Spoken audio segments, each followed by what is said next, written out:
Joining me now is Randy Newcomb, head of Humanity United, involved in trying to end Sudan's conflict. Welcome to our program, Randy Newcomb, from San Francisco. Tell me something. Good evening. What is the situation with the oil revenues, first and foremost? Are the Southerners getting the half that they should?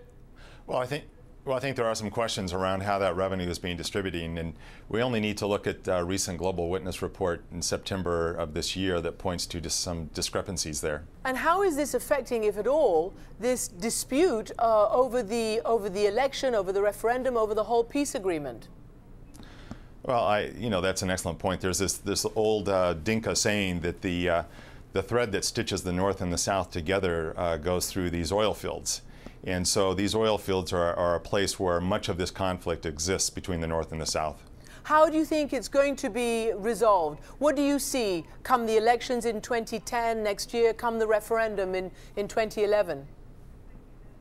Well, I think we have the beauty of knowing these things well in advance. Nobody can say that we were caught by surprise. We have elections coming up in, what, about 7 months from now, the referendum in about 14 months. And I think it's a moment in time where the international community can get this one right. So walk me through it a little bit, because you heard Ambassador Mohammed talk about the priority for the government of Sudan is unity of the country.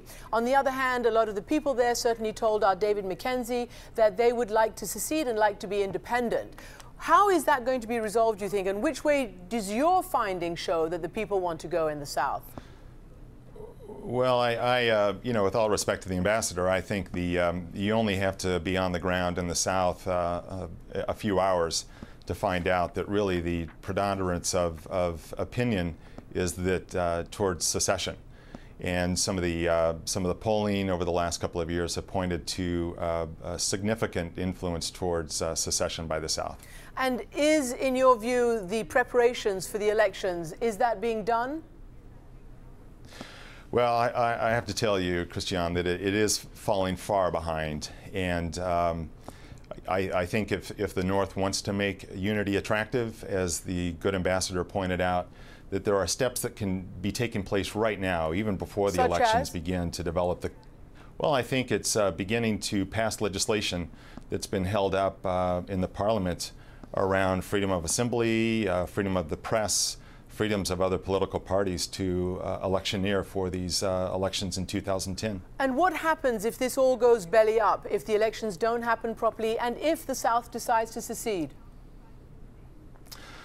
Well, I think that's a scenario that we don't even want to imagine.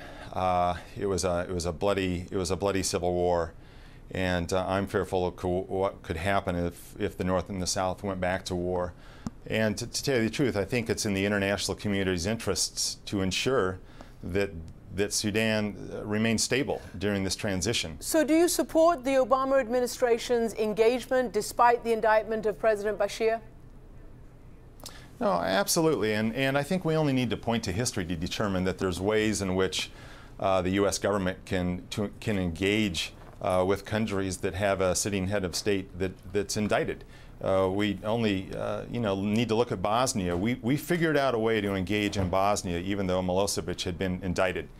And so I think the U.S. government can figure this one out. Randy Newcomb, thank you so much indeed for joining us. And for something different on Sudan, go to our website, cnn.com/Amanpour, where we have a special feature on what happened to the wildlife parks in the South during the Civil War and afterwards.